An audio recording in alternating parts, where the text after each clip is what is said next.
Ubusuma bukorwa hakoreshejwe uruyeri mu Burundi buracibonekeza.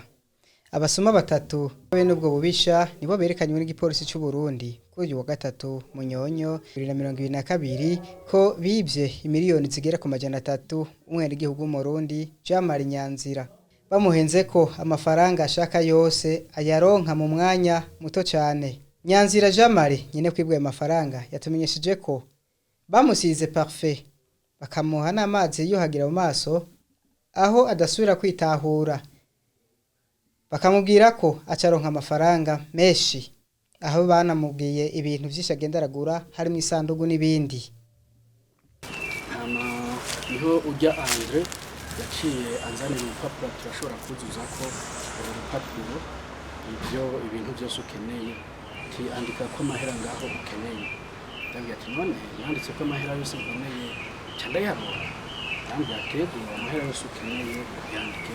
Ati none no kwandika nkangahe ushobora kuronka ngo shira ko ayigomba ati kashire ko mu miliyoni y'amadolari. Niho uwo Andre acambwira ati ayusize ko ni makeya.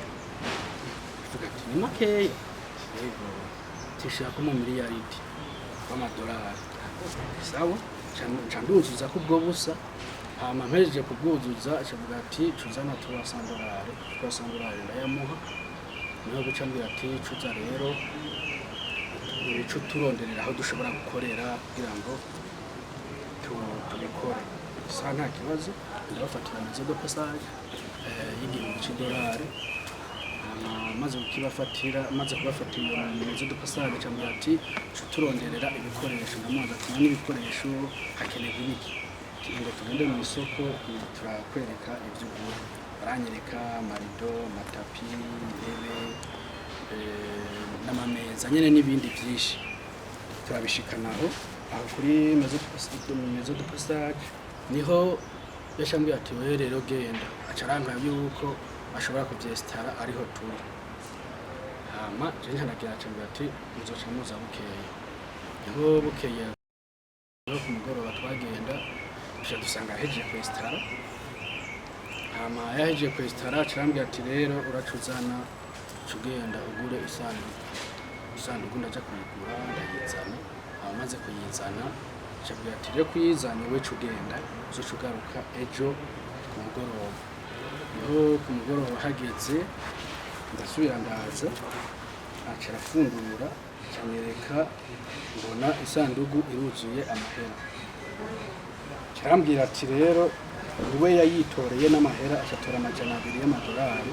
Tora ya $200 ugende uyafungura urabe yuko ari isawa. Mugabo aheje kuyampa acambwira ati rero cuzana $60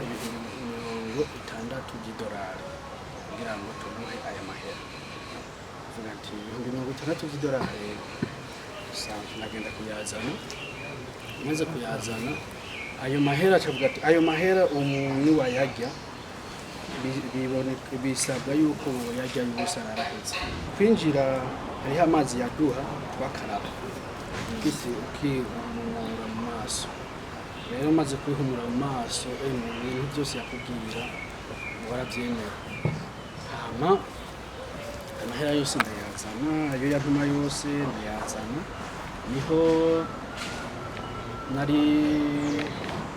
Niho umunsi wa Mungu nja gusenga umupasiteri arasengera. Maze kusengera aho njyamye atangura kuyumvira ukuntu natanze ayo mahera. Maze kuyumvira ukuntu natanze ayo mahera navyo biransiga. Niho naca ndondera umuntu umumenyesha makuru turaganira ambwira ati rero ibyo waribwe. Pierre Nkurikiye umuvugizi w'intwaro hagati mu gihugu iterambere rusangi n'umutekano amenyesha ko mu Barundi hakiriho abatumviriza impanuro zo kudahendwa bahabwa buri munsi, aho abahanura ko batosubira guhendwa ngo bibwe babona baciye mu bintazi. Barafatiye mu nzu imwe iri mu Kinindo muri komine ya Muha mu gisagara ca Bujumbura. Bafatiraho umugwi w'abasuma barimo umurundi n'abakongomani biba bakoresheje uruyeri wenda abantu barashobora kugwiza amafaranga makeyi bagaca bayagira amafaranga menshi cyane umuntu agacitunga mu mwanya isasi. Abafashwe rero ni Irambo Andre ari nawe yari mukuru wabo, ni umukongomani avuga ko yagwiza amafaranga, ni nawe yazanye iki gisanduku mwabonye. Uwundi ni Ilunga Kongolo Ungwe hamwe na Nyandwi Hassan.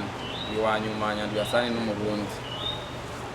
Abajeje umutekano rero bamaze kubafata baciye bakora amatohoza, baca basanga hariho umwene gihugu w'umurundi yitwa Nyanzira Jean Marie, Nyanzira Yohani Maria.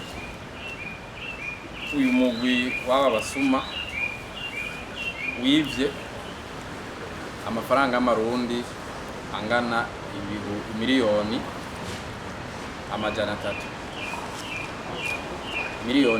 3 y'amafaranga y'amarundi. Yaribwe kuko gushika n'uno munsi amafaranga ntaraboneka.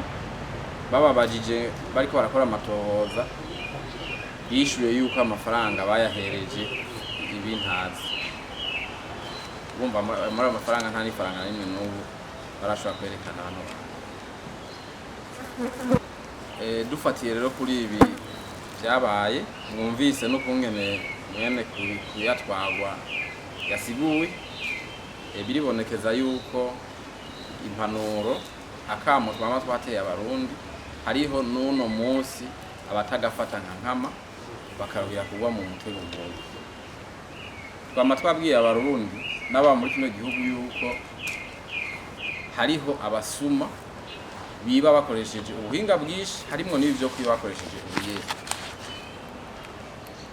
Abakaguhenda ngo zana amafaranga yiwawe ufise ngo tuyagwize, ngo acacika amamiliyoni n'amamiliyoni. Bibagira uyu, murabona ko amaherezo barubira kuyagutwara. Kandi murabona ko atari n'abarundi, murabona umurundi n'umwe mugabo uyita ko ari umupfumu akomeye yayagwiza. Uyu mugabo munini yamubona ni umukongomani, nawo no mu nka wose n'abakongomani kirese umurundi asa n'ubarobekeye, ari nawe agenda arondera abarundi azi ko bafise amahera, agaca abiyegereza akababwira ati burya amafaranga ufise urashobora kuronka menshi cyane mwanya muto maze ugatera imbere cyane kurusha uko umeze uyu munsi. Turasubiyemo rero tera kano kamo, ntituzohengeshanya kuguma dutera kamo ko hari abantu bigora kumva. Ubu busuma bw'abantu biba bakoresheje ubuyeri buri ubwoko bwinshi cyane, kandi abantu bama babuguyemo, kandi twiba turasemerera. Abarundi rero n'abantu bose ba muri kino gihugu barikanure kugira ngo hagire umuntu asubira kuza kubahenda, kubemerera amaronko mu mwanya isasi. Abantu bose kugira batera imbere barakora, bagakoresha amaboko yabo, bakabira icuya icambere ishaka bishaka gatatu gushikaho bazotinda bagashikira iryo terambere. Ntibarironka mu munsi umwe ngo n'umuti mwumvise umuti basiga mota ngo basiga gashuronka muri yaryo w'amadolari. Ivyo ntibiba. Abantu bibasubire guhendwa, abantu bibasubire kwibwa ku mugaragaro, kandi twamatsiko cyane. Twamenyeshe ko babiri muri abo basuma berekanywe ari abakongomani, nayo umwe akaba ari umurundi.